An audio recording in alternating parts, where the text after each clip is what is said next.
सुहृत्कृष्ण प्रेमामृतरसभरेणातिभरिता विहारान् कुर्वाणा व्रजपतिविहाराब्दिषु सदा प्रिया गोपी भर्तु स्फुरतु सततं वल्लभ इति प्रथावत्यस्माकं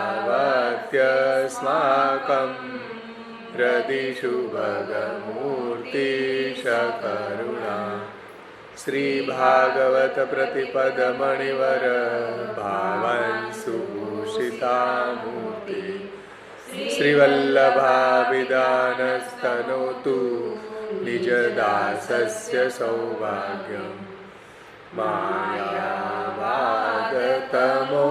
निरस्य मधुभिः सेवाख्यवर्माद्भुतम् श्रीमद्गोकुलनाथ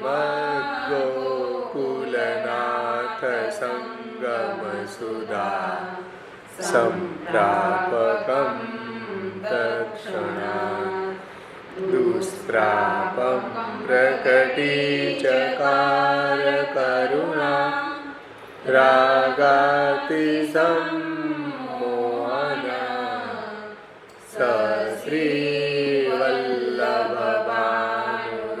श्रीवल्लभभानुरुल्लसतिया श्रीवल्लवी शङ्कर क्वचि पाण्डित्यं चेत् न निगमगति सापि यदि न क्रिया सापि स्यात् यदि न हरिमार्गे परिचय यदि स्यात् सोऽपि श्री व्रजपतिरतिर्नेति निखिले गुणे अन्यः को वा विलसति विना वल्लभवरम् मायावादिकरीन्द्रदर्पदलने आस्येन्दुराजोद्गत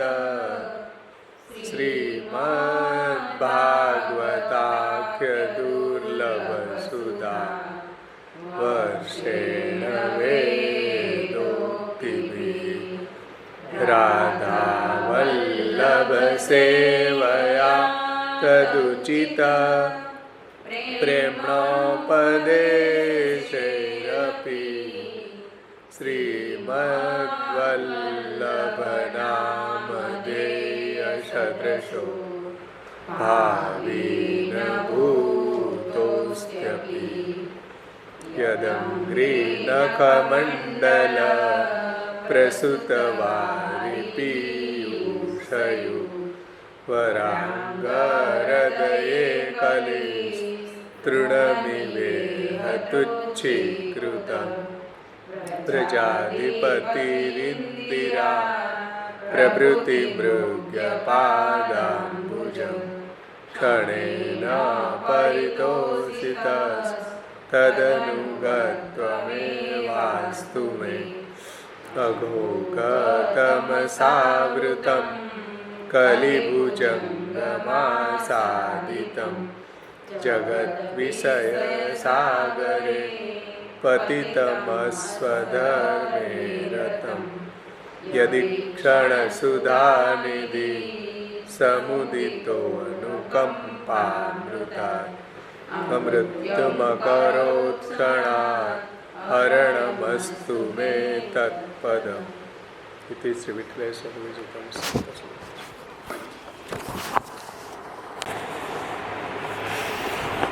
ચોથા શ્લોકમાં શ્રી મહાપ્રભુજીનો યશ ગુણ શ્રી ગુસાઈજીએ વર્ણવ્યો છે. પુષ્ટિ સંપ્રદાયમાં ગુરુરૂપ શ્રી વલ્લભના યશોરૂપી ગુણો પાંડિત્ય, વેદાદી શાસ્ત્રોમાં પારંગતતા, શાસ્ત્ર અનુકૂળ આચરણ, વૈષ્ણવ માર્ગીયતા અને શ્રી બ્રિજપતિમાં અનન્ય રતિમાન હોવું એ શ્રી મહાપ્રભુજીનો યશ ગુણ છે. આમાં હરિરયજીએ પણ યશ ગુણ જ વર્ણવ્યો છે. આપણે સર્વપ્રથમ શ્રી હરિરયજીની ટીકાનું અવગાહન કરશું. ગુજરાતીમાં જે ટ્રાન્સલેશન છે એનું 112માં પેજ ઉપર શ્રી મહાપ્રભુજીના આ પ્રમાણે વીર્યનું નિરૂપણ કરીને, એટલે ત્રીજા શ્લોકમાં વીર્યનું નિરૂપણ કરીને ચોથા શ્લોકની અંદર હવે શ્રી મહાપ્રભુજીના યશનું નિરૂપણ કરે છે. વળી સર્વથી અધિક અસાધારણ સર્વગુણોવાળા શ્રી મહાપ્રભુજી છે. તેથી સંપૂર્ણપણે સર્વગુણ સંપન્નપણું શ્રી મહાપ્રભુજીનું વર્ણવવામાં આવે છે. એક નામ પણ સર્વોત્તમ સ્તોત્રમાં છે, સર્વલક્ષણ સંપન્ન. શ્રી મહાપ્રભુજી કેવા છે? સર્વલક્ષણ સંપન્ન છે. એ જ વાતનો વિસ્તાર અહીંયા ગુસાઈજીએ ચોથા શ્લોકમાં સમજાવ્યો છે. ક્વચિત પાંડિત્યમ ચેત, એટલે કોઈ જે પંડિતો છે એની અંદર જ્ઞાન છે, વિદ્વત્તા છે, પંડિતાઈ હોય, પણ એની વેદમાં ગતિ હોતી નથી. વેદમાં ગતિ હોતી નથી એટલે શું? એટલે વેદાદી શાસ્ત્રોનું અધ્યયન છે એ યથાર્થ રૂપથી નથી કરી શકતા.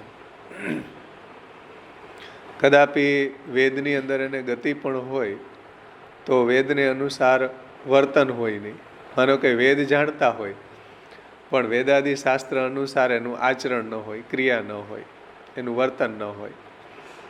અને કદાપી વર્તન બી હોય, મતલબ કે પાંડિત્ય હોય, વેદાદી શાસ્ત્રમાં એની ગતિ હોય, વેદાદી શાસ્ત્ર અનુસાર એનું વર્તન પણ હોય, તો એને યદિન હરિમાર્ગે પરિચય, ભગવાનને કેમ મળવું, ભગવાન કઈ રીતે પ્રાપ્ત થશે એવો એને પરિચય, ભગવાન માર્ગમાં પરિચય હોય નહીં. અને યદિ સ્યાત સોપી, કદાચ ભગવાન માર્ગનો પરિચય પણ હોય તો પણ વ્રજપતિ રતિર નૈતિ નિખિલે, તો પણ એને વ્રજાધીપ શ્રી કૃષ્ણ જે છે એ શ્રી કૃષ્ણમાં એની પ્રીતિ ન હોય. કદાચ એને હરિમાર્ગનો પરિચય પણ હોય તો પણ વ્રજપતિ શ્રી કૃષ્ણ પ્રત્યે પ્રીતિ ન હોય. આ પ્રમાણેના સર્વગુણોથી શ્રી વલ્લભવર સિવાય અન્ય કોણ વિલસી રહ્યું છે? મતલબ આ બધા ગુણો છે શ્રી મહાપ્રભુજી સિવાય કોનામાં બિરાજમાન છે? કોઈનામાં નહીં. મતલબ કે શ્રી મહાપ્રભુજી જ આ સર્વગુણોથી વિભૂષિત થઈને વિલાસ કરી રહ્યા છે. એટલે શ્રી મહાપ્રભુજી જ આ સર્વગુણોને શોભાવી રહ્યા છે. આ સર્વગુણો શ્રી મહાપ્રભુજીમાં જ બિરાજમાન છે એવું ગુસાઈજી કહે છે. એમાં ટીકાકાર શ્રી હરિરયજી વિવરણમાં હવે આજ્ઞા કરે છે. વિવરણમાં પંડિતાઈ બહુ સ્થાને નથી હોતી, પણ કોઈ સ્થાને જ હોય છે. તે જણાવવા માટે ક્વચિત શબ્દ વાપર્યો છે. ધ્યાનથી સમજો. પંડિતાઈ બધી જગ્યાએ ન હોય. લોકો અત્યારે ભગવા પહેરીને બાવા થઈ જાય પણ ખબર શાસ્ત્રની કાંઈ ન હોય, ઝીરો લેવલ. અને બધાય પાસે એની ઉપર ડિપેન્ડન્ટ હોય. એને એમ લાગે કે આ આપણો ઉદ્ધાર કરી દે. કોઈ બાવા ઉદ્ધાર કરે એમ નથી. અત્યારે તમે જુઓ જેટલા બી આ બાવા બની ગયા, પેલા ચેતનભાઈ તમે વિડીયો જોયો હમણાં ભગવા પહેરીને એને કાંઈ ખબર નથી બોલો શાસ્ત્રની, તો એ બધાને ઉપદેશ આપવા માંડી ગયો. હવે એનો ઉદ્ધાર એ પોતાને ઉદ્ધાર કરી શકવા સમર્થ ન હોય, બીજાનો ક્યાંથી કરી શકે? એટલે કહેવાનું તાત્પર્ય એ છે કે આજનો જે બહોળો સમાજ છે એ આવા ભગવા વસ્ત્ર પહેરાવા વાળા લોકો છે એની પાછળ ભાગી રહ્યો છે. અને એ લોકોને શાસ્ત્રની કોઈ જ્ઞાન નથી, છતાંય બધા લોકો એની ઉપર ડિપેન્ડન્ટ છે. એ લોકો એવી ગૃહસ્થીઓને શરમાવે એવા ભોગો એ લોકો ભોગવી રહ્યા છે. પાંડિત્યના નામે જીરો. જે અહીંયા હરિરયજી કહે છે કે પંડિતાઈ નથી, ખાલી ભગવા પહેરી લે એટલે શું એ કંઈ એ લીગલી કોઈ સાધુ બની જાય? હા, એવા તો કેટલાય અહીંયા છે. તમે જુનાગઢમાં કેટલા ગિરનારની અંદર છે, પણ હકીકતમાં એને કોઈ શાસ્ત્રનું જ્ઞાન નથી, કોઈ શાસ્ત્ર પ્રત્યે એની વફાદારી નથી, કોઈ શાસ્ત્ર અનુસાર એનું જીવન નથી. એ ગાડરિયો પ્રવાહ ચાલી રહ્યો છે, એમાં પોતાને ઉદ્ધાર કરવા એ સમર્થ નથી, તો બીજાનું ક્યાંથી કરી શકે? શક્ય જ નથી. એટલે અહીંયા હરિરાયજી કહે છે કે ભાઈ પંડિતાઈ બહુ સ્થાને નથી હોતી એમ. શાસ્ત્ર જ્ઞાન છે એ બધી જગ્યાએ ન હોય. કોઈ જૂજમાં 1000માં એક વ્યક્તિ શાસ્ત્રનો અભ્યાસ કરેલો આપણને જોવા મળે છે, બાકી શાસ્ત્ર એ કોઈને લેવા દેવા જ નથી. એ તો શ્રી મહાપ્રભુજીના વખતમાં એવો ક્રેઝ હતો કે બધા શાસ્ત્ર ભણતા. આજે એવો ક્રેઝ જ નથી. આ મોબાઈલ ને વિડીયા, તમે જુઓ કોને શાસ્ત્ર ભણવાનો ટાઈમ છે. એટલે પંડિતાઈ છે એ પંડા એટલે બુદ્ધિ, પંડિતાઈ એટલે શાસ્ત્ર જ્ઞાન. એ બહુ સ્થાને નથી હોતું, પણ કોઈ સ્થાને જ હોય છે. તે જણાવવા માટે ક્વચિત શબ્દ વાપર્યો છે શ્રી ગુસાઈજીએ. ક્વચિત પાંડિત્યમ, એટલે પાંડિત્ય બધી જગ્યાએ હોતું નથી. 1000માં એક વ્યક્તિ એવો નીકળવો હોય તો નીકળે, નહીંતર ન નીકળે, કે જેની અંદર શાસ્ત્રનું જ્ઞાન હોય, પાંડિત્ય હોય. કોઈ વિશેષ સ્થાનને જ આધારે, કોઈ વિશેષ સ્થાનને જ આધાર પંડિતાઈનો હોય છે, બહુ સ્થાનોએ નહીં. એટલે કોઈ વિશેષ એવો અધિકારી હોય એને જ આવું જ્ઞાન પ્રાપ્ત થાય છે. બધાને શાસ્ત્રનું જ્ઞાન પ્રાપ્ત નથી થતું એમ. બહુ સ્થાનોમાં ન હોય એનો મતલબ કે બધા પંડિતો ન હોય. કોઈક એવા વિરલ વ્યક્તિ હોય કે એને શાસ્ત્રનું જ્ઞાન થાય છે. કોઈક વિશેષ સ્થાનને જ આધારે પંડિતાઈ હોય છે, બહુ સ્થાનોએ નહીં. એ જણાવવા માટે ક્વચિત એવો અવ્યય શબ્દ વાપર્યો છે. અવ્યય એટલે એનો વ્યય ન થાય, એ અવ્યય પદ કહેવાય. એટલે બધી જગ્યાએ પંડિતાઈ હોતી નથી. કોઈક વિરલ વ્યક્તિમાં જ આવું પાંડિત્ય હોય છે. પાંડિત્ય એટલે પંડા. પંડા શબ્દમાંથી, પંડા શબ્દ ઉપરથી પાંડિત્ય શબ્દ બન્યો છે. પંડા એટલે બુદ્ધિ, અને બુદ્ધિ જેનામાં હોય, બુદ્ધિ એટલે શાસ્ત્રી બુદ્ધિ, મનીષા જેને કહેવામાં આવે છે. મહાપ્રભુજીએ બાલબોધમાં શબ્દ વાપર્યો કે ધર્માર્થ કામ મોક્ષાખ્યાસ ચત્વારોર્થા મનીષિણા. એ મનીષા, આ મનીષા એટલે બુદ્ધિ, એવી શાસ્ત્રી બુદ્ધિ હોય તો એને પંડા કહેવાય, પાંડિત્ય કહેવાય. બાકી જ્ઞાન તો ઘણાયમાં હોય. આઈન્સ્ટીન કેવો જ્ઞાની હતો, એને પાંડિત્ય ન કહેવાય. આઈન્સ્ટીનની ફિલોસોફી અત્યારે ભણવામાં આવે, પણ એ આઈન્સ્ટીનને પાંડિત્ય કહેવાય નહીં, એ જ્ઞાની ન કહેવાય. શાસ્ત્ર જ્ઞાન નથી, ફિલોસોફીનું જ્ઞાન છે, સાયન્ટિફિક જ્ઞાન છે. તો પાંડિત્ય એટલે પંડા અથવા તો બુદ્ધિ. જેની પાસે પંડા અથવા બુદ્ધિ હોય તેને પંડિત કહેવાય. પણ એ શાસ્ત્રી પંડા હોવી જોઈએ. શાસ્ત્રની જ્ઞાન, વેદ, ઉપનિષદ, શ્રીમદ ભગવદ્ ગીતા, બ્રહ્મસૂત્ર, ભાગવત, પુરાણો, વેદાંગ, આ બધું જે જ્ઞાન હોય તો એ પાંડિત્ય કહેવાય. અથવા તો જેનો સંયોગ બુદ્ધિ સાથે થયો હોય તે પંડિત. જેનો સંયોગ આવી શાસ્ત્રી બુદ્ધિ સાથે થયો હોય તો એ પંડિત કહેવાય. બધા પંડિત ન બની શકે. વ્યુત્પત્તિ બંનેની કરીએ તો આગંતુક એટલે કે પ્રયત્નથી બુદ્ધિ પ્રાપ્ત કરવી તે, અને અનાગંતુક એટલે કે સ્વાભાવિક જ બુદ્ધિ હોય તે. સમજાય છે?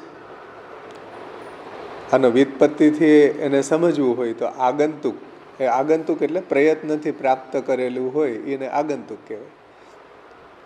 જેમ પ્રહલાદજીનું હમણાં આપણે સપ્તમ સ્કંદ ચાલે તો પ્રહલાદજીની અંદર આવી ભક્તિ ને આવું જ્ઞાન કેવું ક્યાંથી આવ્યું? આગંતુક નહોતું, એને જન્મતાની સાથે જ હતું, ભગવાનની કૃપાથી, નારદજીની કૃપાથી.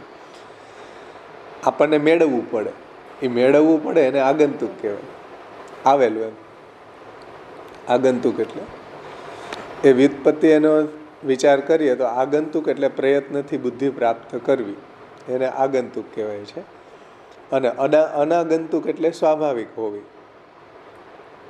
અનાગંતુક એટલે કે સ્વાભાવિક જ બુદ્ધિ હોય તે. સમજાઈશ ને? એક આગંતુક બુદ્ધિ અને એક અનાગંતુક એટલે કે સ્વાભાવિક બુદ્ધિ.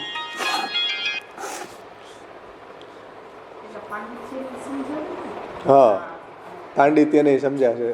પાંડિત્યનો અર્થ શું કર્યો? પંડા એટલે બુદ્ધિ. અને પંડા જેનામાં હોય એનું નામ પાંડિત્ય કહેવાય. તો પંડા છે એ બે રીતે ડેવલપ થાય, એક તો આગંતુક હોય અને એક અનાગંતુક હોય.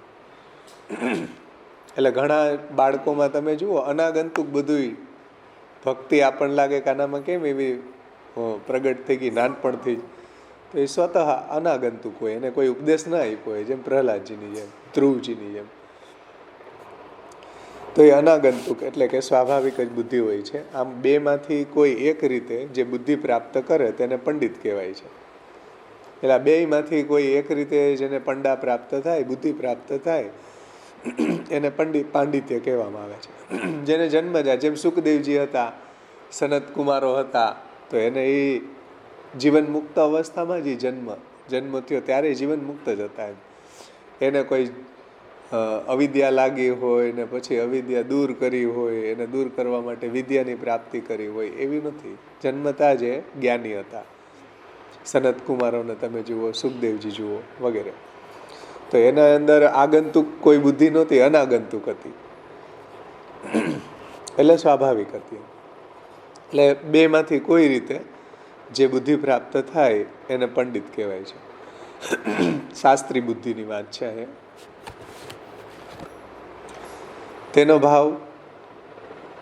તેનો ભાવ એટલે તેનું તત્વ, તે પાંડિત્ય. એટલે આગંતુક અથવા તો અનાગંતુક બેમાંથી જે રીતે બુદ્ધિ પ્રાપ્ત કરે એને પંડિત કહેવાય. અને તેનો ભાવ એટલે તેનું તત્વ પાંડિત્ય. એટલે શ્રી ગુસાઈજીએ શબ્દ મૂક્યો ક્વચિત પાંડિત્ય. સમજીશ ને વાત? ક્વચિત પાંડિત્ય. તો આ રીતના બુદ્ધિ પ્રાપ્ત કરે એનું તાત્પર્ય, એનો ભાવ એટલે એનું તાત્પર્ય એવું છે પાંડિત્ય. જેની પાસે પંડા હોય એ પાંડિત્ય કહેવાય. શાસ્ત્રો ભણીને અથવા તો બીજી કોઈ રીતે બુદ્ધિના મૂળરૂપ શાસ્ત્રોને સમજવા, તે બુદ્ધિમત્વ કહેવાય છે. એમાં એક નંબર નીચે આપ્યું છે બીજી રીતે. એટલે આ જન્મ કોઈ બુદ્ધિમાન હોય, કોઈ કૃપાથી, કોઈ આશીર્વાદથી પણ બુદ્ધિ પ્રાપ્ત થાય છે. એટલે પુરાણોની અંદર એવા ઘણા બધા પ્રસંગો છે કે કોઈ આશીર્વાદથી, કોઈ ભગવાનની કૃપાથી, કે કોઈ એના પૂર્વજન્મના સંસ્કારથી આવી બુદ્ધિ એને જન્મતા જ થઈ જાય. એવું કેમ? કોઈ આશીર્વાદથી, કોઈ કૃપાથી એવી બુદ્ધિ એને થઈ જતી હોય છે. જેમ વાલ્મીકી હતા, તો એને કંઈ રામાયણ ભણવા નહોતા ગયા, એને ભગવાનની કૃપાથી સમાધિમાં બધી રામચરિત્ર લીલાનું એને અનુભૂતિ થઈને એને રામાયણ લખ્યું. તો એ ક્યાંય એને બુદ્ધિ કંઈ પ્રાપ્ત નહોતી કરી, ભગવત દત્ત હતી. ભગવાનની કૃપા બળથી એવી એને જ્ઞાન પ્રાપ્ત થઈ ગઈ વાલ્મીકી ઋષિને. એટલે કહેવાનું તાત્પર્ય એ છે કે ભણીને અથવા તો બીજી કોઈ રીતે એટલે મોટાઓના આશીર્વાદથી, ભગવાનની કૃપાથી. આપણે ત્યાં પણ એવો પ્રસંગ છે, રાજા દુબે ને માધવ દુબે, નિરોધ લક્ષણ ગ્રંથ જેના માટે મહાપ્રભુજીએ પ્રગટ કર્યો. એ ગામમાં જે પટેલ ભાઈ રહેતા, એને બિચારા અભણ હતો, કાંઈ જ્ઞાન નહોતું. એનો મોટો ભાઈ બહુ જ્ઞાનવાળો હતો ને કથા કહેતો. નાના ભાઈને એની ભાભીએ થોડુંક મેણા માર્યા ને એ બહુ દુઃખી થયા. ને પછી રાજા દુબે ને માધવ દુબે પાસે ગયા, તો એને નામ દીક્ષા આપી ત્યાં એને બધું જ્ઞાન થઈ ગયું અને કથા કરવા લાગી ગયો. તો આ ક્યાંથી આવ્યું? એને જ્ઞાન કાંઈ નહોતું, 0 લેવલ હતું, છતાં એને જ્ઞાન પ્રાપ્ત થઈ ગયું. એ કેવી રીતના થયું? કૃપાથી, ભગવત ભક્તોની કૃપાથી એને એવું જ્ઞાન પ્રાપ્ત થઈ ગયું. હા, તો એમાં રાજા દુબે ને માધવ દુબેના પ્રસંગમાં આવે છે. એવી રીતના શ્રી મહાપ્રભુજીએ કૃપા બલથી ઘણાને જ્ઞાન આપ્યું છે કે ભાઈ કોઈ ભગવત ભક્તને ગીતાજીનું જ્ઞાન પ્રાપ્ત કરવું હતું તો વ્યાકરણ ને ગીતાજીને બધું લઈને આવ્યા. શ્રી મહાપ્રભુજી એને પહેલો ને છેલ્લા શ્લોકનો પાઠ કરાવી દીધો, આખા ગીતાજી મોઢે થઈ ગયા. તો આ બધું પ્રમેય બલ હતું. પ્રમેય બલથી આવું પાંડિત્ય એનામાં આવી જતું. જેમ રાણા વ્યાસ હતા તો ચતુશ્લોકી ભણાવી દીધી, બધા પંડિતોને જીતી આવ્યા, બધા શાસ્ત્રનું જ્ઞાન થઈ ગયું. વિષ્ણુદાસ છીપાને કેવલ સેવાફલ ભણાવ્યો, બધા શાસ્ત્રનું જ્ઞાન સેવાફલથી થઈ ગયું. તો આ બધું છે અહીંયા શબ્દ મૂક્યો બીજી કોઈ રીતે એટલે આચાર્યોના પ્રમેય બલથી, આચાર્યોની કૃપા બલથી, ભગવત કૃપા બલથી એને આવું જ્ઞાન પ્રાપ્ત થઈ જતું હોય છે. તો શાસ્ત્રો ભણીને જ્ઞાન પ્રાપ્ત થાય છે. અથવા તો બીજી કોઈ રીતે એટલે આ બધા એક્ઝામ્પલ આપ્યા તમને, રાણા વ્યાસનું કે વિષ્ણુદાસ છીપાનું. એ બીજી કોઈ રીતે એટલે શ્રી મહાપ્રભુજીની કૃપાથી, ઠાકોરજીની કૃપાથી આવું એને જ્ઞાન પ્રાપ્ત થઈ જતું હોય છે. તો બીજી કોઈ રીતે બુદ્ધિના મૂળરૂપ શાસ્ત્રોને સમજવા તે બુદ્ધિમત્વ કહેવાય છે. એનું નામ બુદ્ધિમત્વ કહેવાય, કે જેને ધર્મ, અર્થ, કામ અને મોક્ષનું જ્ઞાન હોય તો એ બુદ્ધિમત્વ કહેવાય. એટલે શ્રી મહાપ્રભુજીએ પણ બાલબોધમાં ધર્માર્થ કામ મોક્ષાખ્યાસ ચત્વારોર્થ મનીષિણામ જીવેશ્વર વિચારેણ દ્વિધા તેહિ વિચારિતા. જીવ અને ઈશ્વર વિચારિત જે પુરુષાર્થો છે એનું જ્ઞાન આવા મનીષી લોકોને, બુદ્ધિમત્તાવાળા લોકોને હોય છે. બાકી શાસ્ત્રનું જ્ઞાન તમને ક્યાંય જોવા મળે નહીં. તમે સમાજની અંદર જુઓ, કોઈને પૂછો કે તમને કંઈ શાસ્ત્રનું જ્ઞાન છે, 0 લેવલ. કોઈને શાસ્ત્રનું જ્ઞાન ન હોય. મારી બાજુમાં ઓલો નમન કાશી ભણવા ગયો ને આવ્યો, બહુ સારું અધ્યયન કર્યું એણે, સાંખ્ય, મીમાંસા, વેદ, વ્યાકરણ એ બહુ સારું એનું. એ મને કહેતો હતો કે ગુજરાતની અંદર મારો પહેલો નંબર આવે. કેમ?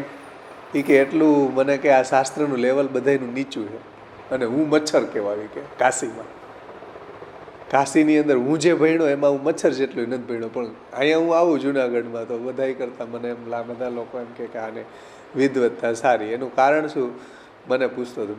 મને કહેતો હતો એનું કારણ એક જ, બધાની જે શાસ્ત્ર લેવલ છે ને એટલું નીચું વયું ગયું. કે જે ઓલા પાણીના તર નીચા વયા ગયા, 1000 ફૂટ બોરિંગ કરે તો એ પાણી નથી આવતા, એમ શાસ્ત્રનું લેવલ સાવ ડાઉન થઈ ગયું.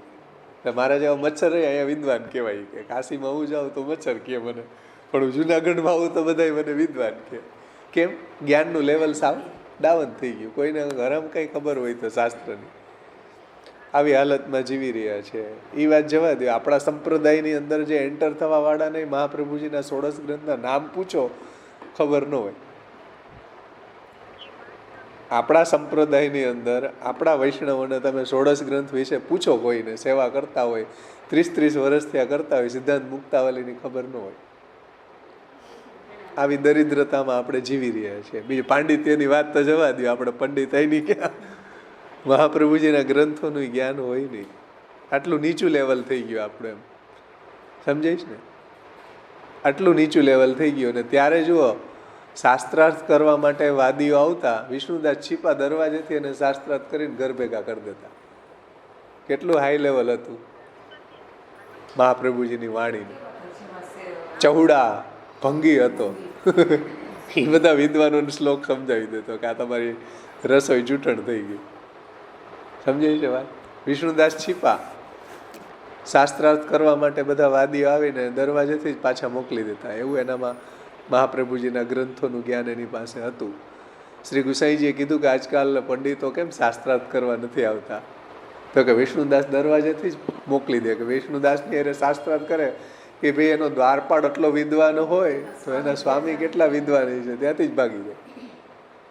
આટલું આપણું લેવલ ત્યારનું હતું શાસ્ત્રનું, કે દ્વારપાળી હવા હતા, ખવાસ જેને કહેવાય.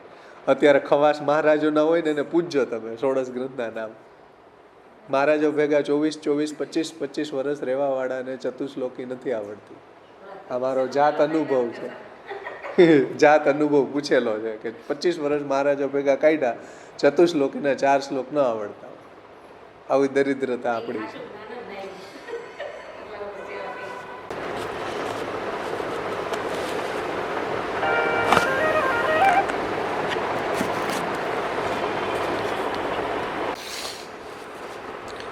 શાસ્ત્રો ભણીને અથવા તો બીજી કોઈ રીતે બુદ્ધિના મૂળરૂપ શાસ્ત્રને સમજવા તે બુદ્ધિમત્વ કહેવાય છે. ન્યાય વગેરે શાસ્ત્રોને જાણવા પણ તે બુદ્ધિમત્વ છે. એટલે જેને આપણે સટ શાસ્ત્ર કહેવાય. સમજો, ન્યાય પછી સાંખ્ય, યોગ, પૂર્વ મીમાંસા, ઉત્તર મીમાંસા, આ સટ શાસ્ત્ર કહેવાય. પઢ પુરાણ આમાં આવે ને, પ્રીતબંધી શ્રી વલ્લભ પદસો ઓરન મન મેં આવે, એમાં આવે ને પઢ પુરાણ સટ દર્શન નીકે જો કછું કોવું બતાવે. તો એ સટ દર્શન આ ન્યાય, સાંખ્ય, યોગ મીમાંસા, મીમાંસામાં બે, પૂર્વ મીમાંસા અને ઉત્તર મીમાંસા, આ બધા શાસ્ત્રો ભણેલા હોય તો એની અંદર આવું બુદ્ધિમત્વ આવે, એને પાંડિત્ય કહેવાય. પાંડિત્યની વ્યાખ્યા આપણને શ્રી હરિરયજીએ સમજાવી કે ન્યાય, મીમાંસા, સાંખ્ય, યોગ, આ બધા શાસ્ત્રોને ભણેલા હોય તો એને બુદ્ધિમત્વ કહેવાય. ન્યાય વગેરે શાસ્ત્રોને જાણવા પણ તે બુદ્ધિમત્વ. હવે તે પણ કોઈ જગ્યાએ હોય પણ તેની વેદમાં ગતિ હોતી નથી. એટલે આટલું બધું શાસ્ત્ર ભણી લે છતાં પણ એને વેદનું રહસ્ય હાથમાં આવે નહીં. વેદમાં એની ગતિ હોતી નથી. મતલબ કે એવો છે કે કદાચ વેદ તરફ એની નિષ્ઠા હોય, એટલે કે વેદ એની દિશા હોય, પણ એનું અધ્યયન અથવા તો જ્ઞાન ન હોય, એવો ભાવ છે. એટલે પાંડિત્ય હોય પણ વેદામાં એની ગતિ ન હોય. વેદમાં ગતિ ન હોય એનો મતલબ શું? હરિરાયજી સમજાવે છે કે વેદમાં એની નિષ્ઠા હોય, વેદની તરફની એની દિશા હોય, વેદ તરફ જવાની એની ઈચ્છા હોય અને એમાં એ પ્રવૃત્ત હોય, છતાં પણ એનું અધ્યયન અથવા તો જ્ઞાન ન હોય, એવો ભાવ છે. એટલે વેદાધ્યયન અને વેદનું સાચું જ્ઞાન એને ન હોય. નિગમમાં ગતિ કરાવવાની, નિગમ એટલે વેદ, નિગમમાં ગતિ કરવાની નિષ્ઠા હોય પણ બુદ્ધિનો અભાવ હોવાથી અધ્યયન કે જ્ઞાન પ્રાપ્ત કરી શકે નહીં, એવો ભાવ પણ છે. બીજું તાત્પર્ય સમજાવ્યું હરિરાયજીએ. અથવા કરીને બીજો અર્થ કર્યો કે જ્ઞાન ન હોય તેવો ભાવ છે. તો નિગમમાં ગતિ કરવાની નિષ્ઠા હોય પણ બુદ્ધિનો અભાવ હોવાથી અધ્યયન કે જ્ઞાન પ્રાપ્ત કરી શકે નહીં, એવું અહીંયા તાત્પર્ય છે. એટલે એને નિષ્ઠા છે, વેદની અંદર એને આગળ વધવું છે, પણ બિચારાની પોતાની પ્રોબ્લેમ છે કે એવી બુદ્ધિમત્તા એ પ્રાપ્ત કરી શકતો નથી. કારણ કે બધાને એવી બુદ્ધિમત્તા ન હોય. તમે વિદ્યાર્થીઓ જો હોય, કોઈને એક જ પાઠ છે એક વખત સાંભળવાથી ને ભણવાથી યાદ રહી જાય, કોઈને 5 વખત કરવાથી યાદ રહે, કોઈને 10 વખત કરવાથી યાદ રહે. તો બધાની બુદ્ધિમત્તા સરખી ન હોય. એટલે આ બિચારો એવો છે કે નિગમમાં એની ગતિ કરવાની નિષ્ઠા પ્રબલ છે, પણ એનું બુદ્ધિનું લેવલ એટલું નથી કે એને એ પચાવી શકે, કે એને ધારણ કરી શકે. આવું બની શકે કે એને ધારણ કરી શકવાનું એનું લેવલ ન હોય. અમે જ્યારે સર્વનિર્ણય ચાલતું ત્યારે મારા એક મિત્ર આવ્યા, કીધું હાલ સત્સંગમાં, એને એમ કે 84-252 ને કંઈક વાર્તા કરતા છે અને સર્વનિર્ણયનું પ્રમેય પ્રકરણ ચાલે. હવે હરામ એક શબ્દ એને સંભળાય તો એ ધારણ જ ન થઈ શકે કે તારો એક શબ્દ મને સમજાણો નહીં. મને કે કાંઈક ભાવની વાતું કરી આવી, તું 84-252 વાંચ ને આ તારે ભણી આવીને હું આચાર્યની પરીક્ષા દેવા જાઉં, કાંઈ તને સમજ નથી આવતું તો ભાઈ અમે શું કરીએ મહાપ્રભુજીના ગ્રંથો? કારણ કે કોઈ દી જિંદગીમાં હાથમાં જ ન લીધું હોય મહાપ્રભુજીના ગ્રંથોને, તો એ ધારણ ન કરી શકે મહાપ્રભુજીની વાણીને, એટલી એનામાં શક્તિ ન હોય એમ. એને બાકી એને નિષ્ઠા નથી એવું નથી, રુચિ છે મહાપ્રભુજીમાં, એને પ્રેમ છે, પણ ધારણ નથી થતી મહાપ્રભુજીની વાણી, કે એમાં એની ચાંચ ડૂબતી નથી એમ, એવું બની શકે. એટલા હરિરાયજી બીજો અર્થ એવો કરે છે કે ભાઈ વેદમાં એની ગતિ છે, વેદમાં એની નિષ્ઠા છે, પણ બુદ્ધિનો અભાવ હોવાથી અધ્યયન કે જ્ઞાન પ્રાપ્ત કરી શકે નહીં. એટલે વેદ ભણવા માટે જે એને ધારણ કરવા માટે જે બુદ્ધિમત્તા જોઈએ એ બુદ્ધિમત્તા એનામાં નથી હોતી. સમજેશ ને વાત?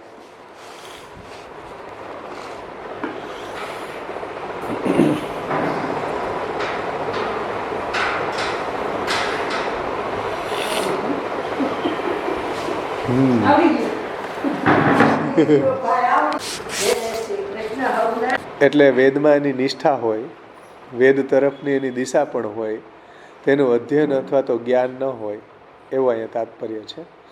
આ એક અર્થ કર્યો. અથવા જ્ઞાન ન હોય તેવો ભાવ છે. એટલે નિગમમાં ગતિ કરવાની નિષ્ઠા હોય પણ બુદ્ધિનો અભાવ હોવાથી અધ્યયન કે જ્ઞાન પ્રાપ્ત કરી શકે નહીં, એવો ભાવ પણ છે. એવી શાસ્ત્રી બુદ્ધિનો અભાવ હોવાને કારણે એ વેદનું અધ્યયન કે જ્ઞાન પ્રાપ્ત કરી શકે નહીં, એવો અહીંયા તાત્પર્ય છે. હવે કદાપી વેદનું અધ્યયન તે કરી શકે પણ તેવા પ્રકારની ક્રિયા ન હોય, એવું ને, નિગમ ગતિ સાપી યદી ન ક્રિયા. આપણે બે વાત સમજ્યા. ક્વચિત પાંડિત્ય, પહેલાં તો પાંડિત્ય મળવું બહુ દુર્લભ છે.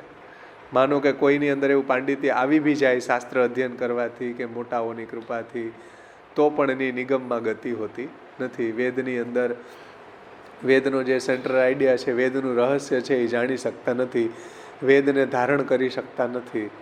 વેદમાં તરફ એની જવાની ઈચ્છા છે, નિગમમાં એની ગતિ કરવાની નિષ્ઠા હોય, પણ બુદ્ધિના અભાવ હોવાને કારણે એનું જ્ઞાન પ્રાપ્ત કરી શકતા નથી. આ બે વાત થઈ. હવે આવે છે હરિમાં નિગમ ગતિ યદિને ક્રિયા. કદાચ માનો કે વેદાદિ શાસ્ત્રનું એને જ્ઞાન બી થઈ જાય, તો વેદશાસ્ત્ર અનુસાર એનું આચરણ ન હોય, ક્રિયા ન હોય, એના જીવનમાં એ ઉતારી ન શકે એમ.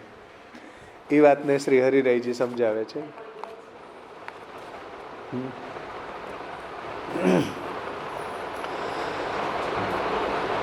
હવે કદાપી વેદનું અધ્યયન તે કરી શકે, પણ એવા પ્રકારની ક્રિયા ન હોય.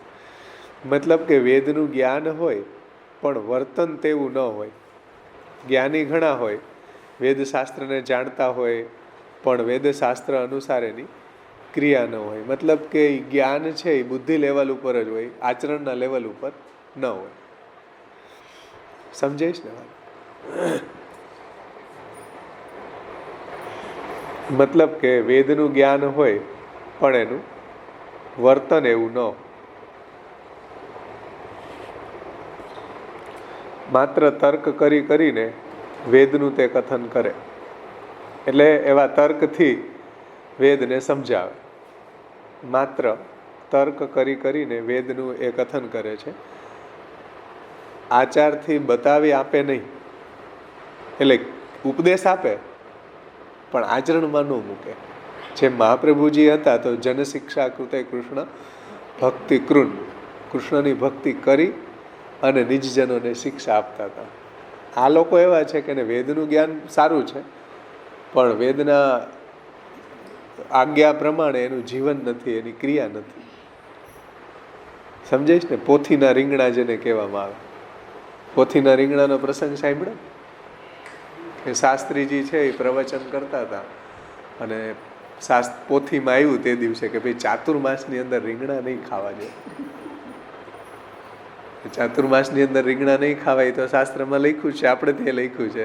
તો પ્રવચન કરતા હતા. સાંજે બરોબર એનો કોઈ યજમાન છે એ બહુ સુંદર સુંદર રીંગણા આપી ગયો. તો એ બ્રાહ્મણે કીધું એની ઘરવાળીને કે આજ તો સાંજે રીંગણાનું શાક કરવાનું. તો કે આજે તમે બપોરે પ્રવચનમાં એમ કીધું કે ચાતુર્માસમાં રીંગણા ન ખવાય. તો કે એ તો પોથીની વાત હતી, પોથીના રીંગણાની વાત હતી. આ ઓરિજિનલ રીંગણાની ક્યાં વાત હતી? તો આવું બની જતું હોય છે કે શાસ્ત્રનું જ્ઞાન એક અલગ વસ્તુ છે, પણ આચરણના લેવલ ઉપર ન આવે એવું જોવા મળે. જેમ ભીષ્મ હતા, તો ભીષ્મ જ્યારે સરપંજર ઉપર કુરુક્ષેત્રમાં હતા, તો દ્રૌપદી અને યુધિષ્ઠિર ને બધા પાંડવો ને ભગવાન ને બધા ત્યાં પધાર્યા, અને બધાએ પ્રશ્ન પૂછ્યા. બધું એને જ્ઞાન હતું. શાસ્ત્રનો મોટો જ્ઞાની ભીષ્મ હતા. ભગવાને એમ કીધું યુધિષ્ઠિરને કે તારે મને સમજવું હોય, મારું જ્ઞાન પ્રાપ્ત કરવું હોય તો હું ન આપું, ભીષ્મ પાસે જાઓ. ભગવાને બધાને ભીષ્મ પાસે મોકલા, અને એવા ભીષ્મ છે બધાને શાસ્ત્રનું જ્ઞાન આપતા હતા. ત્યારે દ્રૌપદીજીએ પ્રશ્ન પૂછી લીધો વચ્ચે કે તમને તમારી અંદર આટલું બધું જ્ઞાન છે, તો તમે મારા વ્રત ચીરહરણ થઈ રહ્યા હતા, તમારું જ્ઞાન ત્યારે ક્યાં ગયું? તો જ્ઞાન તો હતું, પણ આચરણમાં હોવું, આચરણમાં નહોતું. બુદ્ધિના લેવલ ઉપર જ્ઞાન હતું એમ. ભલે પછી એનું એને પ્રોબ્લેમ એની જણાવી કે ભાઈ દુર્યોધનનું અન્ન મારા પેટમાં હતું ને દુષ્ટોનું અન્ન હતું ને આ ને ઘણું બધું એને કીધું. પણ કહેવાનું તાત્પર્ય એ છે કે જ્ઞાતા હતા પણ આચરણમાં ન મૂકી શક્યા એમ. એટલે ઘણું જ્ઞાન આપણને હોય પણ આપણે આચરણમાં મૂકી શકતા ન હોઈએ, એવું બની શકે.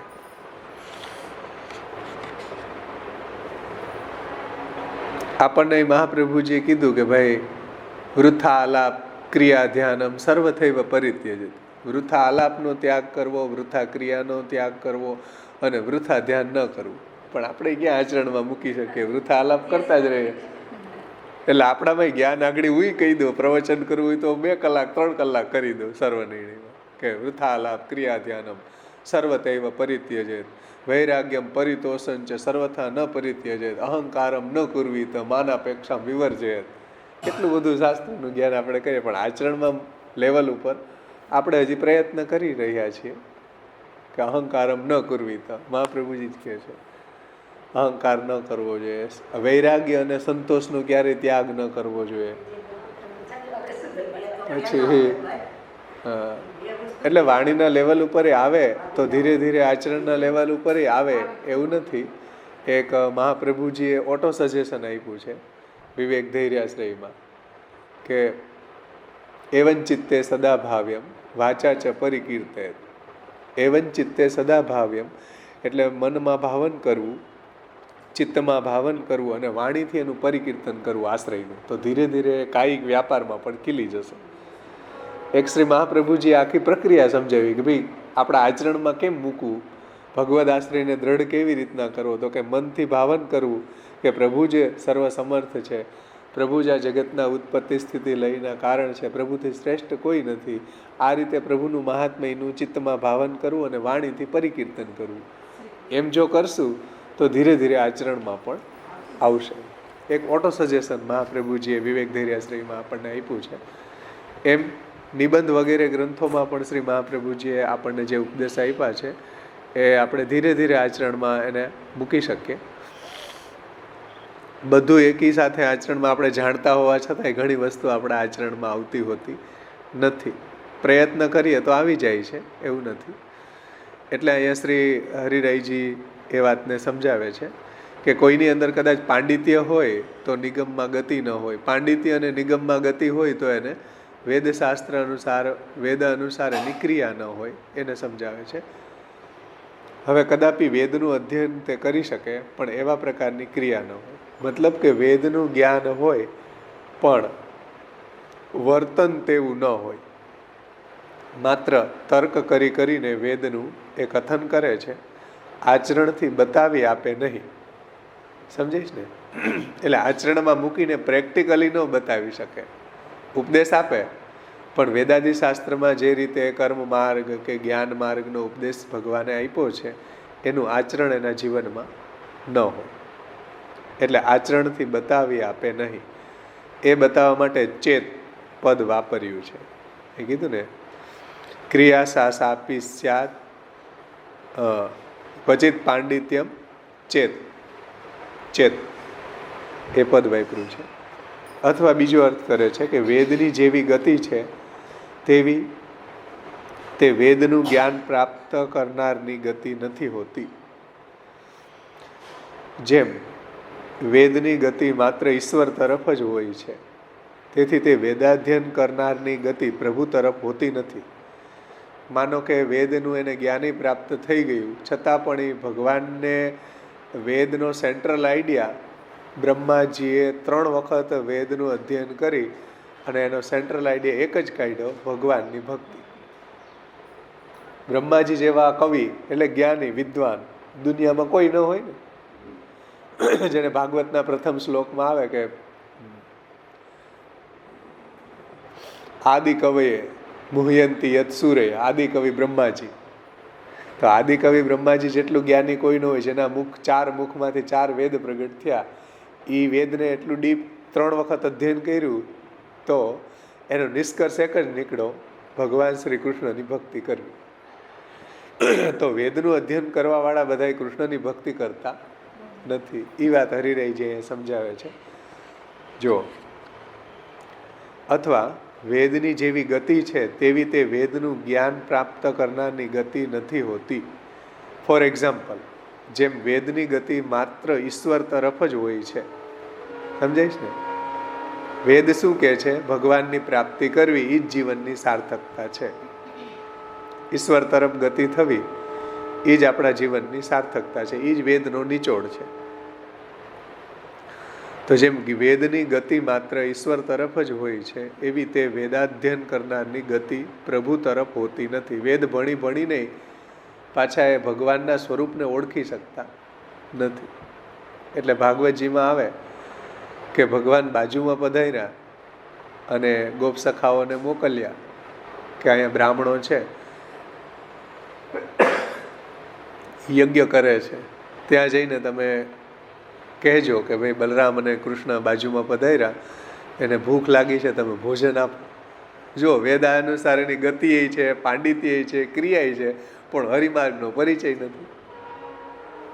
એણે શું કીધું કે ભાઈ બલરામ અને કૃષ્ણ બાજુમાં પધાર્યા છે, હવે ગોપ સખાઓને ભૂખ લાગી હતી, એટલે ભગવાને એને શું ઉપાય બતાવ્યો કે બાજુમાં યજ્ઞ કરી રહ્યા છે બ્રાહ્મણો, એની પાસે જઈને તમે કહો કે અન્ન આપો, નામ અમારું દેજો કે બાજુમાં બલરામ અને કૃષ્ણ બિરાજે છે, ગાયો ચરાવતા ચરાવતા પધાર્યા છે, અને એને ભૂખ લાગી છે, તો ઓદન આપો. ઓલા બધા હવે જે હોમતા હતા યજ્ઞની અંદર, એ બ્રાહ્મણોએ આપ્યું નહીં કાંઈ, એ બધા પાછા વળી ગયા, રિટર્ન થયા ભગવાન પાસે. તો ભગવાનને કીધું કે આ લોકોએ તો કાંઈ આપ્યું નહીં, યજ્ઞ કરતા રહ્યા. જો એ બાઠા જે યજ્ઞમાં હોમમાંથી જે ભગવાનને મળે એ ભગવાન સાક્ષાત સામે આવીને બિરાજે તોય કે નહીં. કેમ? વેદનું જ્ઞાનય છે, ક્રિયાય છે એનામાં, તો પણ હરિમાર્ગનો પરિચય નથી. વેદનો સેન્ટ્રલ આઈડિયા જે ભગવાનની ભક્તિ છે કે ભગવાનને સમર્પણ કરવું છે એ એનામાં નથી.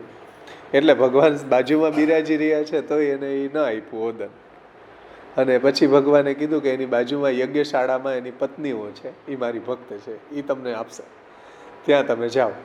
તો ગોપ સખાઓ 2-3 અર્જુન ને તોક ને સુબલ ને શ્રીદામન 2-4 ને ગયા કે ભાઈ બાજુમાં બલરામ અને કૃષ્ણ વનમાં ગાયો ચરાવતા ચરાવતા પધાર્યા છે અને એને બહુ ભૂખ લાગી છે, તો ભોજન આપો.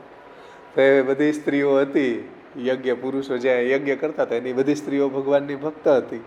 એ બધી સુંદર સુંદર 6 પ્રકારના શર્ટ વ્યંજન લઈને ભગવાનની પાસે પહોંચી ગયા.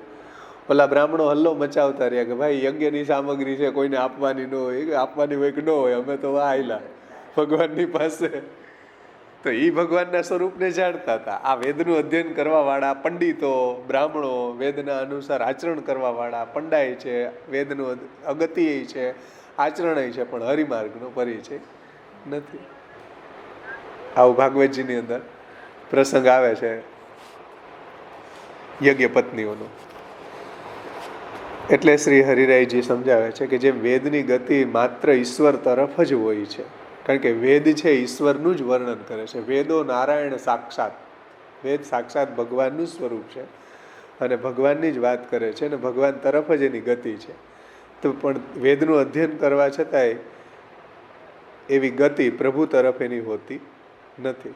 સમજાણું ને? જો મહાપ્રભુજી આપણને જે આપ્યું ને કેટલું દુર્લભ છે. આપણને હરિમાર્ગનો પરિચય આપ્યો, વ્રજપતિમાં રતિ કરાવી, આ બધું બહુ દુર્લભ છે, બહુ દુર્લભ છે, કોઈને ન મળે. વેદનો અધ્યયન કરવાવાળાને ગતિ નથી થતી, એવી વસ્તુ મહાપ્રભુજી આપણને આપી છે. જેમ વેદની ગતિ માત્ર ઈશ્વર તરફ હોય છે, એવી વેદાધ્યયન કરનારની ગતિ પ્રભુ તરફ હોતી નથી. ઉલટું પ્રભુથી વિરુદ્ધના અથવા તો વેદ વિરુદ્ધના ન્યાય વગેરે જે શાસ્ત્રો, તેનો તે વિચાર કરે છે. આ તો પાછું એમાં ઓપોઝિટ બુદ્ધિ આવી ગઈ.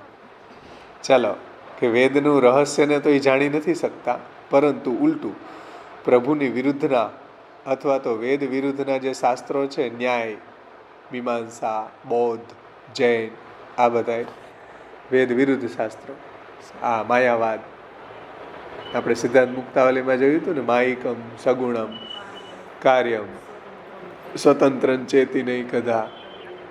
તો એ બધા જે ન્યાય છે કે બૌદ્ધ છે કે જૈન છે, આ બધા છે વેદ વિરુદ્ધ મતો છે. એટલે આવા લોકો છે એ ઉલટું પ્રભુની વિરુદ્ધના અથવા તો વેદ વિરુદ્ધના ન્યાય વગેરે જે શાસ્ત્રો છે એનો એ વિચાર કરે છે, એવો ભાવ છે. આથી વેદમાં એની ગતિ એટલે કે ગમન હોતું નથી. ગમન એટલે યથાર્થ જ્ઞાન. વેદનું એને યથાર્થ જ્ઞાન, જે ભગવાનની તરફ જે ગતિ કરાવનારો છે, એવું જ્ઞાન એને હોતું નથી. સમજાઈશ ને વાત?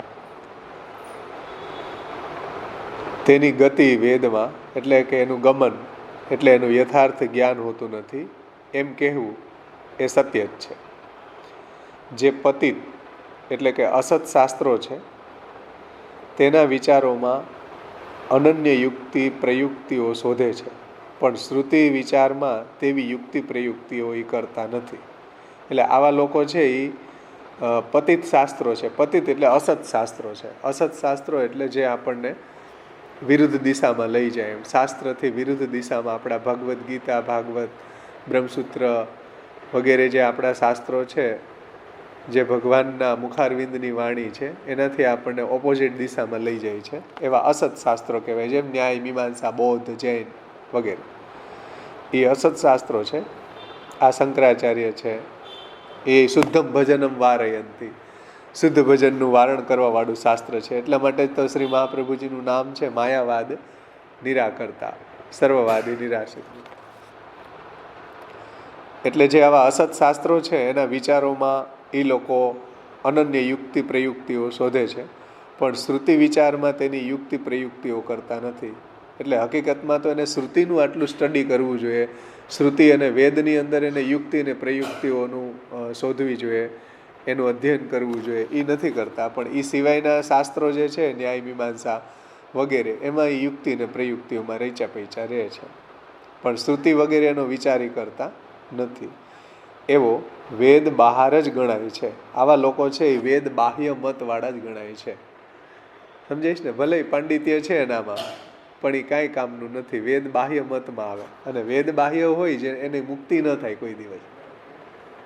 એટલે શ્રી મહાપ્રભુજીએ બાલબોધમાં વાત કરી છે કે તદર્થમ પ્રક્રિયા કાચિત પુરાણેપી નિરૂપિત ઋષિભીર બહુધા પ્રોક્તમ ફલમ એકમ અબાહ્યતઃ. એ ઋષિમુનિઓએ એક અમુક પ્રક્રિયાઓ સમજાવી શાસ્ત્રમાં ઉદ્ધારની, મુક્તિની, પણ એ જો વેદથી અવિરુદ્ધ હોય તો મુક્તિ મળે, નહીતર ન મળે. વેદથી બાહ્ય પ્રક્રિયાઓ હોય તો એનાથી ફલ ન મળે કાંઈ. એટલે શ્રી મહાપ્રભુજીએ શબ્દ મૂક્યો અબાહ્યતઃ, વેદથી બાહ્ય ન હોવી જોઈએ. જે વાત અહીંયા હરિરાયજી કહે છે કે તેઓ વેદ બહાર જ ગણાય છે. વેદ બહાર હોય એની મુક્તિ ન થાય. તેઓ પંડિત ન ગણાય, છતાં પંડિતપણું બતાવે છે. એટલે એ પંડિત કહેવાય નહીં, કારણ કે વેદશાસ્ત્રમાં એની ગતિ હોય, વેદને ધારણ કરી શકતા હોય, વેદશાસ્ત્ર અનુસાર એનું આચરણ હોય તો વેદોક્ત પંડિત કહેવાય. પણ આ લોકો છે એનું આચરણ છે કે એની જે બુદ્ધિ છે એ તો પાછી અવળી દિશામાં કામ કરી રહી છે, એટલે એને વેદ બાહ્ય ગણાવ્યા છે. તેવો પંડિત ન ગણાય. સમજાઈશ ને? સાચી દિશામાં આપણને પ્રવૃત્ત કરે તો પંડિત કહેવાય ને. રવાડે ચડાવે કોઈને તો એ પાંડિત્ય ન કહેવાય. એટલે પંડિત ન ગણાય. છતાં પંડિતપણું બતાવે ખરી બધાને કે જો અમને આવું શાસ્ત્રનું જ્ઞાન છે, પંડિતપણું બતાવે છે, એવો ભાવ બતાવે છે. આથી ચેત ક્વચિત પાંડિત્યમ ચેત અવ્યય શબ્દ વાપર્યો છે. આથી જ ચેત એ અવ્યય વાપર્યું છે, એટલે એનો ક્યારેય વ્યય ન થાય આવું આપણને જોવા મળે એમ. તો પછી શંકા થઈ કે ભાઈ વિદ્વાનો વેદ તેમજ વેદાંતના વિચારો તથા ક્રિયા વગેરે કરતા દેખાય છે, તો એનો નિષેધ શા માટે તમે કરી રહ્યા છો? તમે એમ કહો છો કે આવા લોકોને પંડિત ન ગણાય, તો પછી એવું જોવા તો મળે છે કે લોકો વેદનું અધ્યયન કરે છે.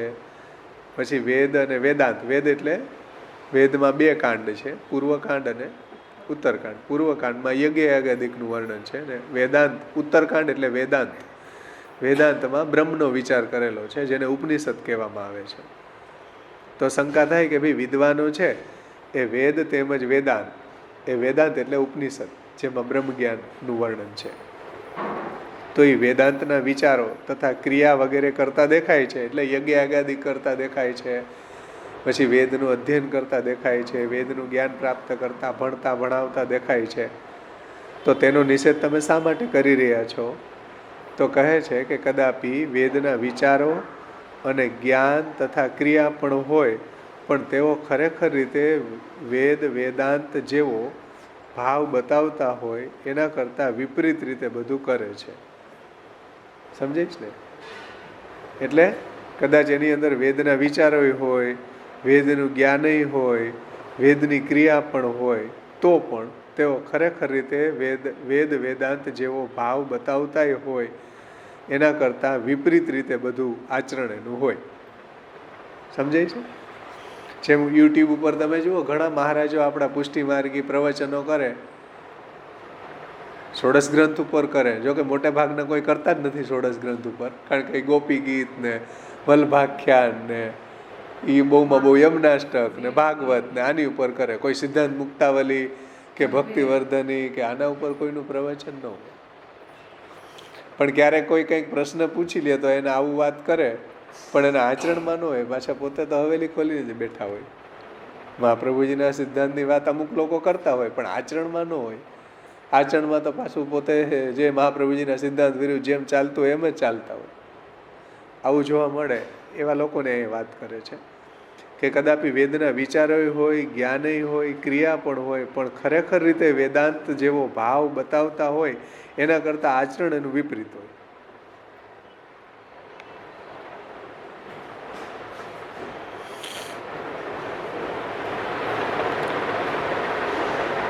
છતાં એ બધું વિપરીત રીતે બધું કરતા હોય છે. તેથી જેમ દુર્જન કદી સંતોષ પામે જ નહીં, આવો એક ન્યાય છે. તુષ્ય તું દુર્જન ન્યાય, તમે એમાં લખી લેજો. તુષ્ય તું દુર્જન ન્યાય.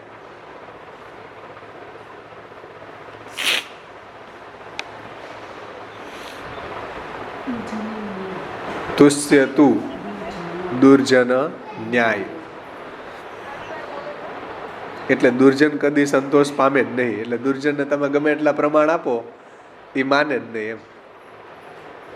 તુષ્ય તું દુર્જન ન્યાય, દુર્જન કદી સંતોષ પામે જ નહીં એવો ન્યાય છે. એટલે દુર્જનને તમે ગમે એટલું સિદ્ધ કરીને બતાવી દો ને, જેમ હનુમાનજીની જેમ છાતી ચીરીને બતાવી દો ને તોય ન માને. એ તુષ્ય તું દુર્જન ન્યાય કહેવાય. ગમે એને શાસ્ત્રના પ્રમાણ આપો તો એ એને માન્ય ન હોય. એ બધા તુષ્ય તું દુર્જન ન્યાય કહેવાય. એ ન્યાય પ્રમાણે વિચારો, જ્ઞાન અને ક્રિયા પણ વેદોમાં કહેલા હોય છતાં પણ પ્રભુના સંબંધ વગરના હોય, તેથી નકામા જ છે એવો ભાવ છે. સમજાઈશ ને? કદાચ એની અંદર ચાલો પાંડિત્ય હોય, વેદમાં ગતિ હોય અને વેદશાસ્ત્ર અનુસાર ક્રિયા બી એની અંદર હોય, ચલો માની લ્યો. હોતી તો નથી અત્યારે, પણ માની લ્યો કે હોય તો પણ એને હરિમાર્ગનો પરિચય ન હોય એમ. છતાં પણ એ પ્રભુના સંબંધ વગરના હોય, તેથી નકામા જ છે એવો ભાવ છે. એટલે ભગવાનનું ભજન કરતા નથી, જે ઓલા બ્રાહ્મણો જેવા ભગવાનનું ભજન નથી કરતા, એટલે નકામા જ છે. ભલે વેદનું જ્ઞાન હોય, વેદશાસ્ત્ર અનુસાર ક્રિયા હોય, પાંડિત્ય હોય, છતાં પણ એ પ્રભુના સંબંધ વગરના હોવાને કારણે નકામા છે. એટલે સપ્તમ સ્કંદની અંદર પ્રહલાદજી 12 લક્ષણો કે 16 એમ કંઈક લક્ષણો બતાડે બ્રાહ્મણના, કે આટલો બુદ્ધિવાન હોય ને, શૌચ હોય, દમ હોય, સમ હોય, સમ દમ તિતિક્ષા હોય, આવા 12 લક્ષણો વાળો બ્રાહ્મણ જો ભગવાનથી વિમુખ હોય તો એની શાસ્ત્રમાં નિંદા કરવામાં આવી છે. અને ચાંડાલ પણ જો એનામાં કોઈ ગુણ ન હોય પણ ભગવાનનો જો અનન્ય આશ્રિત હોય તો એ આ બ્રાહ્મણ કરતાં શ્રેષ્ઠ છે, એવું સપ્તમ સ્કંદની અંદર પ્રહલાદ નારદજી કહે છે. એટલે આટલા બધા ગુણવાળો બ્રાહ્મણ, 12 ગુણવાળો બ્રાહ્મણ હોય છતાંય જો ભગવાનથી વિમુખ હોય તો એ હીન કક્ષાનો જ છે. અને ચાંડાલે જો ભગવાનનો અનન્ય આશ્રિત હોય તો બ્રાહ્મણ કરતાં શ્રેષ્ઠ છે. આવા 12 ગુણવાળા બ્રાહ્મણ કરતાં શ્રેષ્ઠ છે, એવું ત્યાં કહ્યું છે. કહેવાનું તાત્પર્ય એ છે કે પ્રભુના સંબંધ વગરના હોવાને કારણે એ નકામા જ છે. જે આ તમે યજ્ઞ પત્નીઓના પ્રસંગ ઉપરથી સમજી જાઓ કે બ્રાહ્મણો છે એનામાં પાંડિત્ય છે, પછી બુદ્ધિમત્તા છે, નિગમમાં ગતિ છે ને નિગમ અનુસાર યજ્ઞ કરતા હતા, છતાં પણ એને પ્રભુના સંબંધ વગરના હતા, બહિર્મુખ હતા.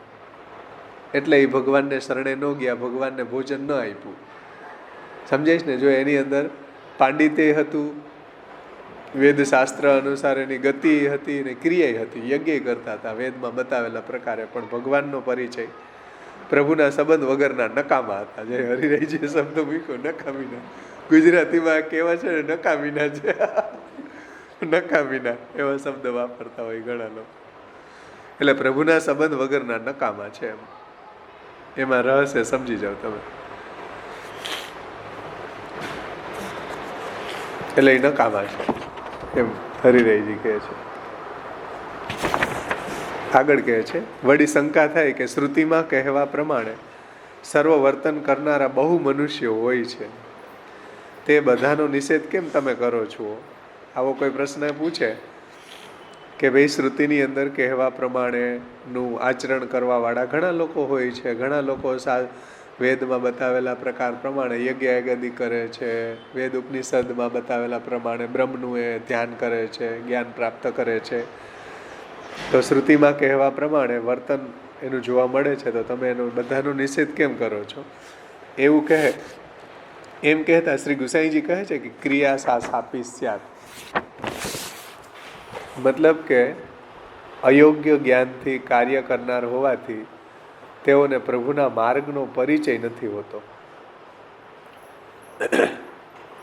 એટલે કે અયોગ્ય જ્ઞાનથી કાર્ય કરનારા હોવાથી, એટલે વેદનું જે સેન્ટ્રલ આઈડિયા છે ભગવાનની ભક્તિ, એને જ્ઞાન ન હોવાથી, અયોગ્ય જ્ઞાનથી કાર્ય કરનારા હોવાથી તેઓને પ્રભુના માર્ગનો પરિચય હોતો નથી. એટલે ભગવાન માર્ગનું એને જ્ઞાન નથી હોતું. એટલે કે કદાપી ભગવત શાસ્ત્રનું શ્રવણ કરે છે, તેથી બ્રહ્માર્પણમ વગેરે વાક્યો વડે બ્રહ્માત્માનું જ્ઞાન થાય છે.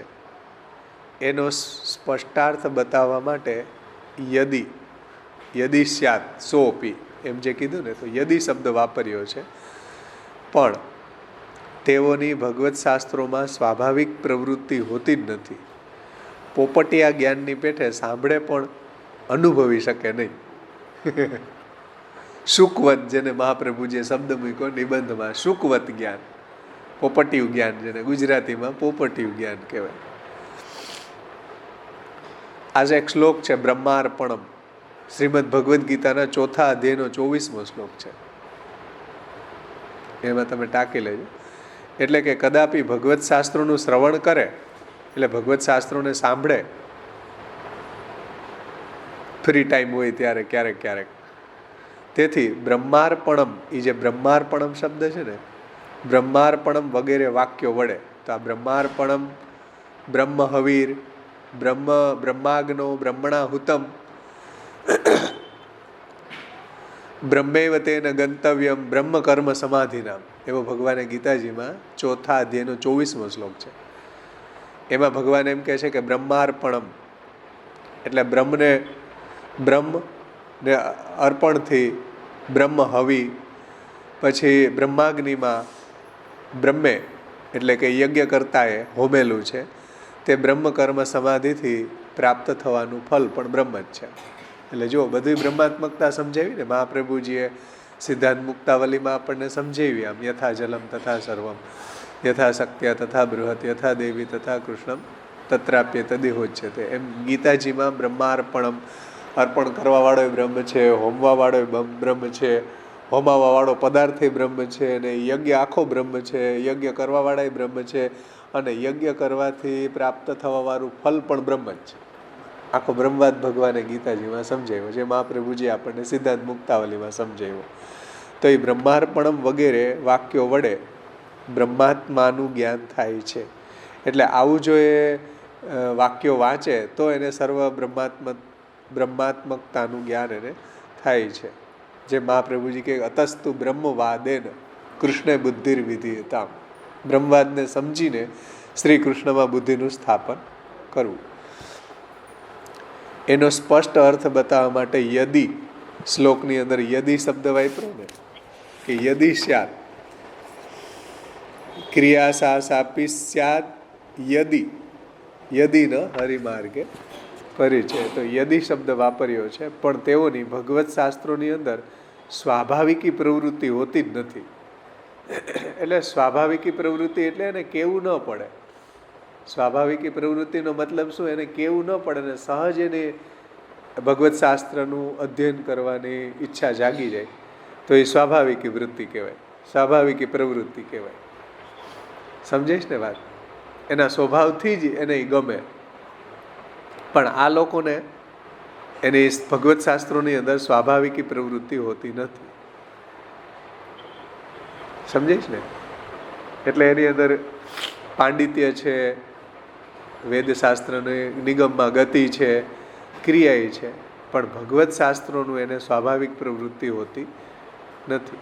એ સ્વાહા સ્વાહા કર્યા કરે, યજ્ઞ કર્યા કરે, પણ ભગવત શાસ્ત્રો જે છે એનું એને જ્ઞાન હોતું નથી.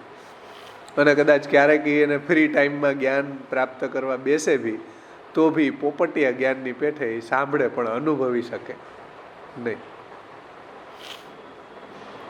આ વાત શ્રી મહાપ્રભુજીએ નિબંધમાં કરી છે કે ભાઈ વેદવ્યાસજી હતા, એને ભગવદ્ ગીતા તો લખ્યા હતા, મહાભારત લખ્યું ત્યારે તો એનો કેમ સેટિસ્ફાઈ ન થયા. 17 પુરાણો લખ્યા અને ભગવાનનું સ્વતંત્ર રીતે એને ગુણગાન નહોતું કર્યું. તો મહાભારતની અંદર ભીષ્મ પર્વની અંદર જે આવે ને ભગવદ્ ગીતા, તો ગીતાજી તો એણે કીધા જ હતા, મહાભારત લખ્યું તો ભગવદ્ ગીતા તો એમાં આવી જ જાય, કારણ કે મહાભારતનો જ પાઠ છે. તો એને કેમ સંતોષ ન થયો? તો ત્યાં શ્રી મહાપ્રભુજી સમજાવે છે કે સુકવત બોલી ગયા. વેદવ્યાસજી જેવા વેદવ્યાસજી સુકવત બોલી ગયા એટલે એને સંતોષ નથી થયો, એટલા બધા શાસ્ત્રો લખવા છતાંય. જ્યારે ભાગવતને પ્રગટ કર્યું ત્યારે એને સંતોષ થયો. તો ગીતાજી તો એને લખ્યા હતા પહેલાં, મહાભારતના વખતે પ્રગટ કર્યા તો કે એને જ્ઞાન સુકવત હતું, પોપટની જેમ બોલી ગયા, પણ એને હૃદયારૂઢ ન હતું, આચરણના લેવલ ઉપર ન હતું. એટલે પોપટિયા જ્ઞાનની પેઠે સાંભળે પણ અનુભવી શકે નહીં. એટલે ભગવત શાસ્ત્રોને કદાચ સાંભળે આવા લોકો તો એને માણી ન શકે, એને એન્જોય ન કરી શકે. સમજાઈશ ને?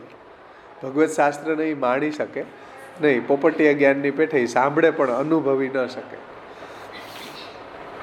એટલે ઘણા લોકો સાંભળતા હોય પ્રવચનો પણ એની ધડકન એના સમજાય નહીં. શ્રી મહાપ્રભુજીનો હાર્દ એની સમજમાં ન આવે, અનુભવી ન શકે. સુકવત સાંભળે એવું હરિરાયજી કહે છે કે ભગવત શાસ્ત્રની અંદર એની સ્વાભાવિક પ્રવૃત્તિ હોય જ નહીં. પોપટિયા જ્ઞાનની પેઠે સાંભળે પણ અનુભવી શકે નહીં, એને એની ફિલિંગ ન આવે, એનો આનંદ ન આવે એને. એટલે ભાગવતજીમાં કહ્યું છે કે વિમુખા હરિમેધસઃ કથામ્યામ કથનીય ઉરુક્રમસ્યમ મધુદ્વિષ. આ ભાગવતજીના તૃતીય સ્કંદના 32મા અધ્યાયનો 18મો શ્લોક છે.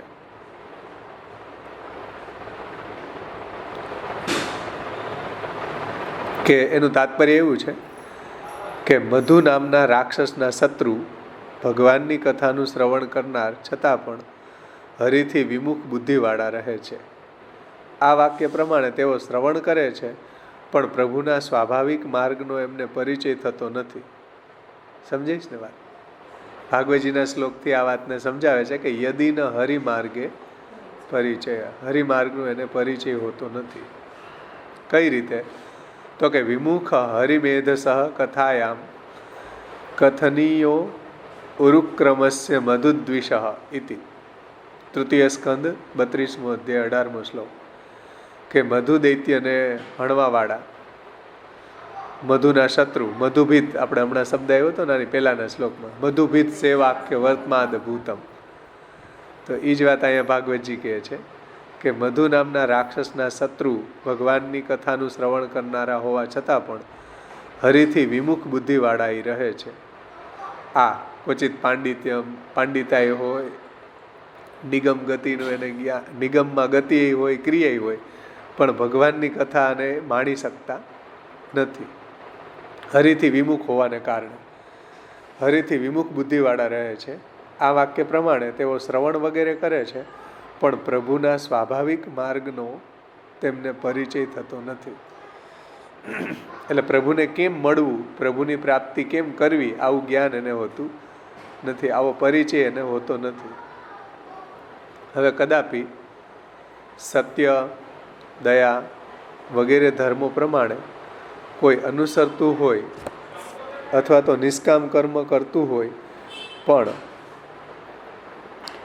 જેના અભાવથી તે ધર્મો નકામા છે તે બતાવતા કહે છે કે યદિ ન હરિમાર્ગે પરિચય. મતલબ કે ધર્મો હોવા છતાંય પ્રભુના માર્ગનો પરિચય નથી, તેથી ભગવત સંબંધ સિવાય કરે છે, તેથી નકામા અથવા તો બંધનકારક છે એવો ભાવ બતાવે છે. એટલે હરિમાર્ગનો પરિચય ન હોવાથી એની અંદર જે બીજા ગુણો છે, સત્ય અને દયા અને તપ ને શૌચ ને પવિત્રતા અને વર્ણાશ્રમ ને આ બધુંય છે એનામાં છે, પણ હરિમાર્ગનો પરિચય ન હોવાને કારણે બધું નકામું. એટલે ભાગવતજીની અંદર એક શ્લોક છે કે ધર્મ સ્વનુષ્ઠિત પુંસામ વિશ્વક્ષેન કથાસુય નો ઉત્પાદ્ય યદિ રતિમ શ્રમ એવ હિ કેવલમ.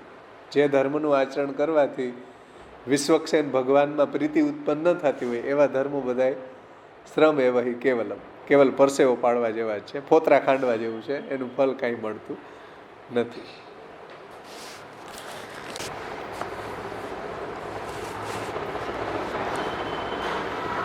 એટલે મધુ નામના રાક્ષસના શત્રુ ભગવાનની કથાનું શ્રવણ કરનારા છતાં પણ હરિથી વિમુખ બુદ્ધિવાળા રહે છે. આ વાક્ય પ્રમાણે આ શ્રીમદ ભાગવતજીનું વાક્ય છે, ઇન્વર્ટેડ કોમા કરી દેશો ને. આ વાક્ય પ્રમાણે 3:32-18 ભાગવત પુરાણ, આ વાક્ય પ્રમાણે તેઓ શ્રવણ વગેરે કરે છે, પરંતુ પ્રભુના સ્વાભાવિક માર્ગનો એમને પરિચય થતો નથી. હવે કદાપી સત્ય, દયા વગેરે ધર્મો પ્રમાણે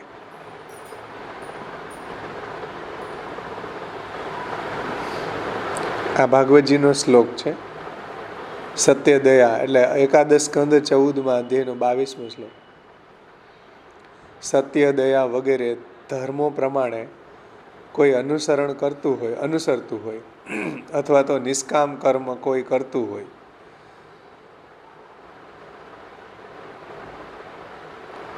પણ જેના અભાવથી તે ધર્મો નકામા છે તે બતાવવા માટે કહે છે કે ન હરિમાર્ગે પરિચય. મતલબ કે ધર્મો હોવા છતાંય પ્રભુના માર્ગનો પરિચય નથી, તેથી ભગવત સંબંધ સિવાય કરે છે. એટલે જે કંઈ બી ક્રિયા કરે છે એ ભગવત સંબંધ સિવાયની ક્રિયા કરે છે, એટલે એને હરિમાર્ગનો પરિચય નથી, તેથી નકામા અથવા તો બંધનકારક છે એવો ભાવ બતાવે છે. એટલા માટે એના બધા ક્રિયાકલાપો છે હરિમાર્ગનો પરિચય ન હોવાથી ભગવત સંબંધી નથી થતા, અને એના બધા ક્રિયાકલાપો નકામા છે, બંધનકારક છે એવું હરિરાયજી કહે છે. એટલે આ 2 શ્લોક આપણે આવતા વખતે લેશું.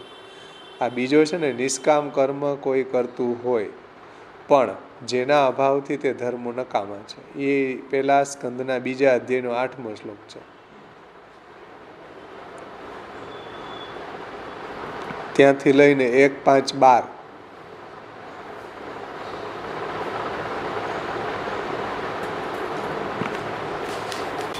એ ભાગવતજીનો શ્લોક છે.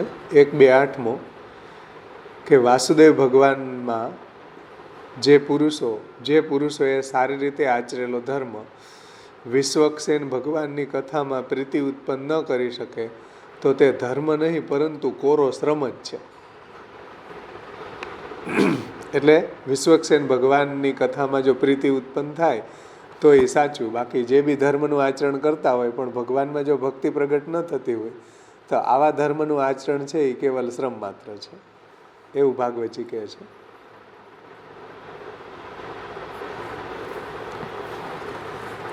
એ અહીંયા બતાવ્યો છે. જો નિષ્કામ કર્મ કોઈ કરતું હોય પણ, એટલે જે કંઈ બી કર્મ કરે એમાં એની કંઈ કામના ન હોય, નિષ્કામતાથી કરતા હોય છતાં પણ જેના અભાવથી તે ધર્મો નકામા છે તે બતાવવા માટે કહે છે. જેના અભાવથી એટલે હરિમાર્ગથી, હરિમાર્ગ જ એમાં નથી, બીજું બધુંય છે. જેના અભાવથી એટલે ભગવાનમાં પ્રેમ નથી વધારતા, ભગવાનમાં ભક્તિ નથી વધારતા, જેના અભાવથી તે ધર્મો નકામા છે. કેના અભાવથી? તો કે હરિમાર્ગના પરિચય વગરના. જેના અભાવથી તે ધર્મો નકામા છે તે બતાવવા માટે શ્રી હરિરાયજી કહે છે ન હરિમાર્ગે પરિચય. મતલબ કે એ ધર્મો હોવા છતાંય, બધાય ધર્મો એનામાં છે, સત્ય, દયા, તપ, નિષ્કામ કર્મ, છતાં પણ એને ભગવાન માર્ગનો પરિચય નથી. ધર્મો હોવા છતાંય પ્રભુના માર્ગનો પરિચય નથી, તેથી ભગવદ સંબંધ સિવાય બધું કરે છે, તેથી નકામા અથવા તો બંધનકારક છે એવો ભાવ છે. તેથી બધી એનો જે નિષ્કામ કર્મ છે કે બીજા જે બી સત્ય, દયા, તપ, શૌચ, વર્ણાશ્રમ આવા બધા ધર્મો છે, પણ હરિમાર્ગનો પરિચય ન હોવાને કારણે બધું નકામું છે. હરિમાર્ગનો પરિચય હોય તો સોનામાં સુગંધ છે, પણ હરિમાર્ગનો પરિચય ન હોવાને કારણે આવા બધા ધર્મો છે એ ભગવાનમાં પ્રીતિ ઉત્પન્ન કરાવી શકતા નથી. એટલા માટે હરિરાયજી કહે છે કે નકામા છે, બંધન કરતા છે. હરિના એટલે કે સર્વ પ્રકારના સર્વ દુઃખ હરતા જે પ્રભુજી, તેનો માર્ગ, એની પ્રાપ્તિ નથી એમાં થતી. હરિમાર્ગનો પરિચયને હવે સમજાવે છે કે ભાઈ હરિમાર્ગનો પરિચય એટલે શું, સમજો ધ્યાનથી. મતલબ કે ધર્મો હોવા છતાંય પ્રભુના માર્ગનો પરિચય નથી, તેથી ભગવત સંબંધ સિવાય કરે છે. ભગવત સંબંધ એ કાંઈ નથી કરતા, ભગવત સંબંધ સિવાયનું બધું કરે છે. ઘણી બધા એક્ટિવિટી કરે છે, પણ ભગવત સંબંધ સિવાયની. તેથી નકામા અને બંધનકારક છે. હરિના એટલે કે હરિ એટલે કોણ? હરિ એટલે સર્વ પ્રકારના સર્વ દુઃખ હરતા જે પ્રભુ એ હરિ છે. તેનો માર્ગ, તેની પ્રાપ્તિ નથી. તેમ સાધનથી એ માર્ગની શોધ કરવાનો પરિચય નથી, હરિની પ્રાપ્તિ નથી. ચલો એ વાત બરાબર, પણ હરિમાર્ગે ચડવું કેમ, હરિમાર્ગ શું છે એવું પણ એને જ્ઞાન હોતું નથી, એવો પરિચય નથી. આપણને કોઈ માર્ગ મળે તો આપણે ગંતવ્ય સુધી પહોંચી જાય, કે ચાલો અહીંથી આપણને રાજકોટનો માર્ગ મળી ગયો તો રાજકોટ પહોંચી જાય. પણ રાજકોટનો માર્ગ મળે તો ને, હરિમાર્ગનો પરિચય નથી તો હરિ તો બહુ દૂર છે. હરિમાર્ગનો પરિચય થાય તો એ માર્ગે ચાલે તો હરિ સુધી પહોંચી શકે, પણ હરિના માર્ગનો પરિચય ન હોય તો હરિ સુધી પહોંચવું કેમ? સમજાઈશ ને વાત? જે સર્વના દુઃખ હરવા વાળા હરિ છે એ હરિના માર્ગનો એને પરિચય નથી. એટલે શું? તો કે સાધનથી એ માર્ગની શોધ કરવાનો પરિચય નથી. એટલે શું સાધન કરે તો હરિ મળે એવું એને જ્ઞાન હોતું નથી. જેમ સિંહનદના સ્ત્રી પુરુષ હતા, હવે એને હરિ સુધી પહોંચવું હતું, પણ હરિમાર્ગનો પરિચય નહોતો. તપ કરતા હતા, કેટલું બધું દેહ દમન કરતા હતા, અગ્નિ પંચાગ્નિ તાપતા હતા, શિયાળામાં ગળાડૂબ ઠંડા જલમાં ઊભા રહેતા, ચોમાસામાં વરસાદની ધારાઓ સહન કરતા. સાધન બધું હતું, પણ હરિમાર્ગનો પરિચય નહોતો. એટલે શ્રી મહાપ્રભુજી ત્યાંથી પધાર્યા સિંહનદથી, તો એણે કીધું કે આ સ્ત્રી પુરુષ કોણ છે? તો કે એ તપ કરે છે ભગવાનને મેળવવા માટે. તો કે એને અહીં બોલાવો. તો કે અમે સાધન આટલું કરીએ છીએ, અમારો મનોરથ શું છે? તો કે આ જ જન્મે ભગવાનની પ્રાપ્તિ કરવાનો છે. તો કે આવા હજારો જન્મ થાય ને તોય ન મળે, કારણ કે પ્રોપર માર્ગ હાથમાં જ્યાં સુધી ન આવે ત્યાં સુધી મંજિલ ન આવે. એટલે શ્રી મહાપ્રભુજીએ દૈવી જીવો હતા એટલે એને શરણે લીધા અને બ્રહ્મસંબંધ દીક્ષા આપી, નામ દીક્ષા આપી અને ભગવત સેવા પધરાવી દીધી. તો હરિમાર્ગનો પરિચય મહાપ્રભુજીએ કરાવ્યો, એટલે હરિ એને મળ્યા. બાકી હજારો કરોડો જન્મ સુધી તપ કરે તો એ હરિ મળે નહીં. હરિમાર્ગનો પરિચય મહાપ્રભુજી આપે, હરિમાર્ગ ઉપર આપણને ચડાવે તો આપણે હરિ સુધી પહોંચી શકીએ. એટલે હરિરાયજી એમ કહે છે કે આવા લોકો છે એને હરિમાર્ગનો પરિચય હોતો નથી. તો ભગવાન તો ઘણા દૂર છે એના માટે, કારણ કે પહેલાં હરિમાર્ગનો પરિચય થાય તો હરિ સુધી પહોંચી શકાય. તેથી દુઃખને હરવાવાળા પ્રભુ, એના માર્ગની એને પ્રાપ્તિ નથી થતી. તેમ સાધનથી અને માર્ગની શોધ કરવાનો પરિચય પણ એને નથી. તેમ સહેજ જ્ઞાન પણ એનું નથી, હરિમાર્ગનું જ્ઞાનય નથી.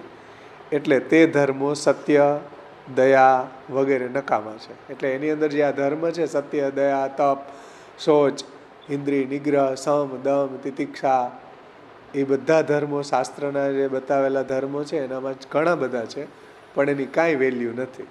એની વેલ્યુ 0.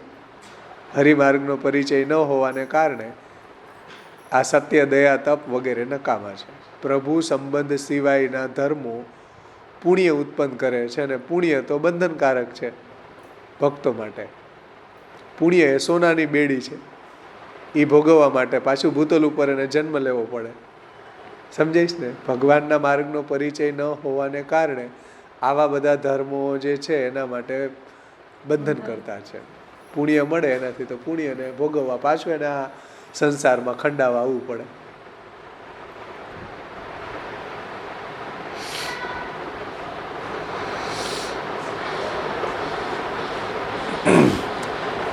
એટલે સત્ય, દયા વગેરે જે ધર્મો છે એનામાં નકામા છે. કેમ નકામા છે? તો શ્રી હરિરાયજી કહે છે કે પ્રભુ સંબંધ સિવાયના ધર્મો પુણ્ય ઉત્પન્ન કરે છે. જો ભગવત સંબંધી હોય તો આપણને ભગવાનના ભજનમાં એ ઉપયોગી થઈ જાય. ભગવાન માર્ગનો પરિચય હોય તો ભગવાનની ભક્તિમાં એ સત્ય, દયા, તપ, શૌચ વગેરે બધા ધર્મો છે આપણને ઉપયોગી થઈ પડે છે. પણ પ્રભુનો માર્ગનો પરિચય ન હોય તો આવા બધા ધર્મોની સ્વતંત્રતા કોઈ વેલ્યુ નથી એમ. પ્રભુ સંબંધ સિવાયના ધર્મો છે એ પુણ્ય ઉત્પન્ન કરે છે, અને પુણ્ય તો બંધનકારક છે, અને પુણ્ય એ સોનાની બેડી છે. પુણ્ય છે એ એક પ્રકારનું બંધન જ છે, કારણ કે પુણ્યને ભોગવવા માટે પાછો જન્મ થાય છે. એ ભોગવવા માટે ભૂતલ ઉપર કદાચ જન્મ પણ લેવો પડે અને સ્વર્ગે પણ જવું પડે, કે જ્યાં પરિમિત સુખ છે. પરિમિત એટલે સીમિત, ક્ષુદ્ર એમ. જે સ્વર્ગની અંદર પુણ્ય ભોગવવા માટે એ જાય તો ભગવાન ગીતાજીમાં આ વાત કરે છે કે જ્યારે એનું પુણ્ય ક્ષીણ થઈ જાય ત્યારે મૃત્યુલોકમાં પાછા આવી જાય છે. ક્ષીણે પુણ્ય મૃત્યુલોકે વિસંતિ. પુણ્ય ક્ષીણ થાય તો ફરી પાછું એને ભૂતલ ઉપર સંસારમાં એને આવવું પડે છે. પુણ્ય એ સોનાની બેડી છે. કદાચ એને સ્વર્ગ બી મળી જાય તો એ સ્વર્ગનું સુખ છે એ પરિસીમિત છે. પરિમિત એટલે સીમિત છે, અને પુણ્ય નાશ પામે એટલે પાછા પડવાનું છે ભૂતલ ઉપર. માટે સાચા સુખના સાધકને તે પ્રભુ સંબંધ સિવાયના હોવાથી નકામા હોઈને ઉલટા ઉપાધિરૂપ છે. કયા? સત્ય, દયા, તપ, શૌચ, આવા બધા ધર્મો. એટલે હરિમાર્ગનો પરિચય હોય તો એ કામના છે, પણ હરિમાર્ગનો પરિચય ન હોય તો આવા બધા ધર્મો એના માટે નકામા છે, ઉપાધિરૂપ છે.